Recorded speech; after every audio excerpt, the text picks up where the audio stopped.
My name is Folami Irvine, and I'm a folklore healing artist here with the Rosine 2.0.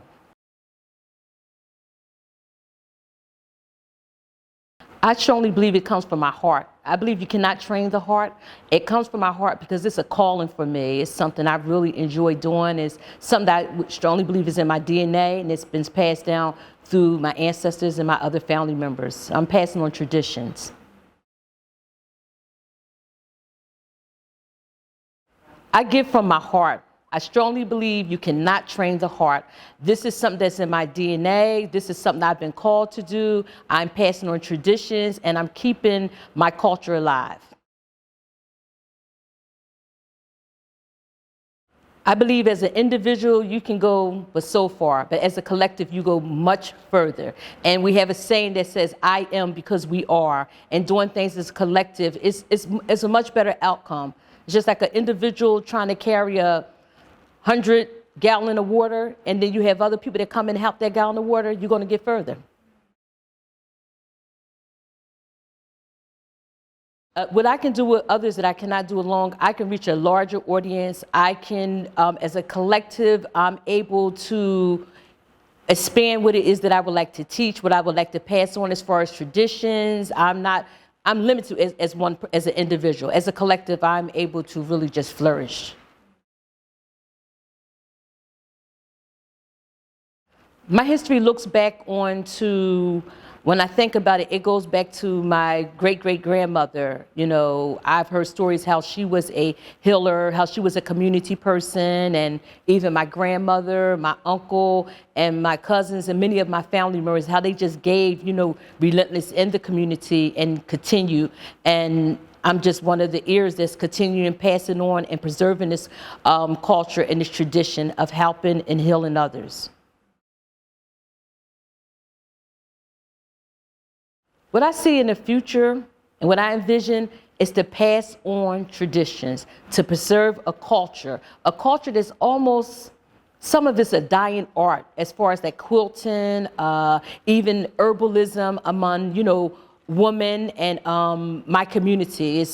I often think about, in 1937, my father was born, and so about 43, he said he was in a one classroom schoolhouse. And if you would ask the children in that one classroom schoolhouse, how many of your mamas or papas have land or farmers? And everybody in the class would raise their hand. Now fast forward 2022, if you were in a one room classroom in an urban area, how many of your mamas own land or farm or have garden? And it wouldn't be as many as it was back there in 1943. So that's why I'm reaching back to preserve and to hold on this culture and preserve it as much as I can. I would probably say my church was my foundation outside of my parents, because what my parents did in the church, they also did in the community. So I always seen them go visit the sick and the shut-in, helping out, always, you know, feeding people that didn't have. So the church, I would strongly say that was my foundation, being raised in a Baptist church as an early child. I can remember early as being 3 years old. I just seen the elders and the young people and everyone in the church always constantly giving in the community.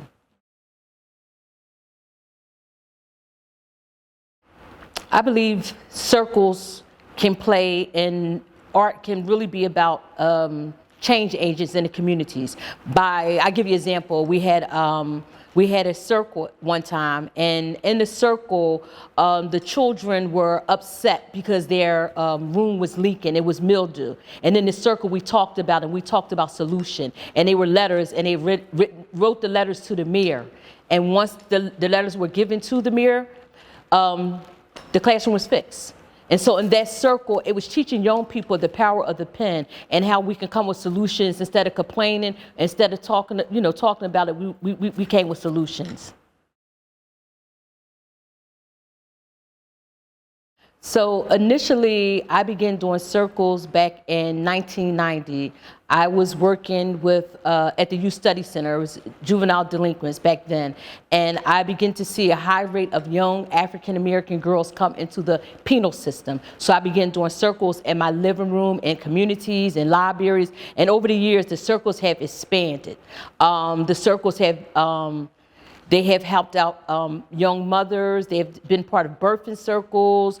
We've done healing circles, dealing with trauma, dealing with adjudicated youth. So the circles help out transforming lives and giving young people and people that come to the circle a new paradigm of looking at life. You know, it gives them another way to see things. I often think about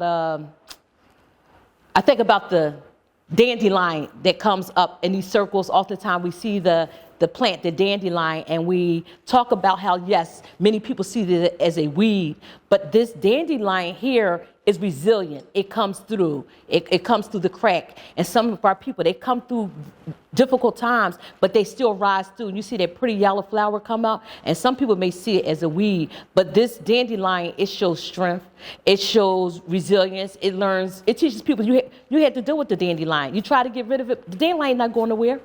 And it continues to multiply and it grows. It grows in all kinds of environments. So we talk about that and how that aligns with people's lives that often come into the circle. So they're often chosen different kind of herbs that are symbolic to their life. So the circle can be a place where we definitely see outcomes. I've never been a part of a circle where we did not have some kind of positive outcome. We've seen increase in births. We've seen increase in babies' weights. We've seen young people graduate from college.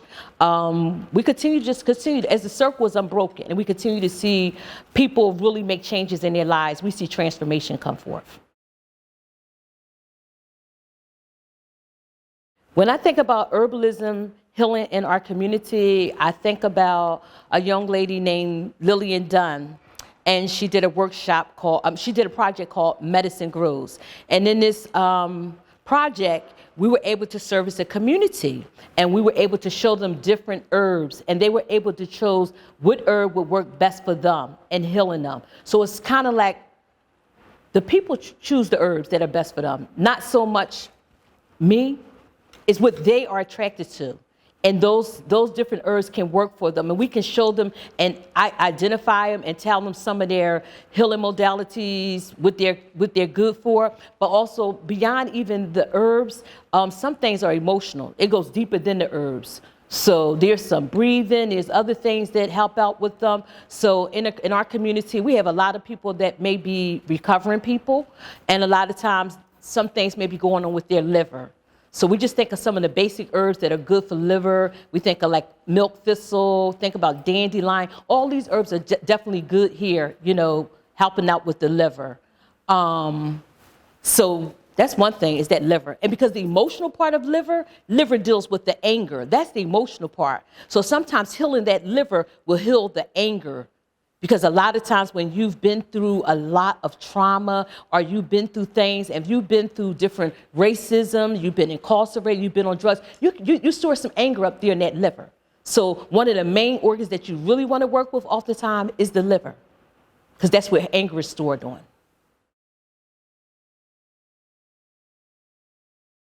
I started teaching herbalism to the children between the ages of 3 to 5 years old. And the reason why is because I see a great disparity in who is going to science, who are doctors. African Americans are not, I guess maybe almost 2% that become medical doctors today. So I wanted to get with the children as early as 3 years old to whet their palate for science. Because I was able to bring forth 2 science. I have 2 daughters, they're both scientists. And I knew the things that I did for them to prepare them. So when you whet the palate and you introduce children into science, they're not afraid of it. They're learning about anatomy at 3 years old. Oftentimes, I didn't learn anatomy till I went off to college. But when you give an anatomy puzzle or you play games and you match herbs with the different parts of your anatomy, These things are, you're exposing them, and it increases literacy, math, and then they, even if they don't want to be science, they have an understand of science. So when they get to high school and they get to college, it won't be so foreign like it was for me. And so oftentimes there were teachers who did not love science, especially really, getting them early on. So that's how I teach herbalisms to the smaller children. I'll teach them about an herbal plant. I'll deal with the roots. I'll deal with the leaf. I'll deal with the stem.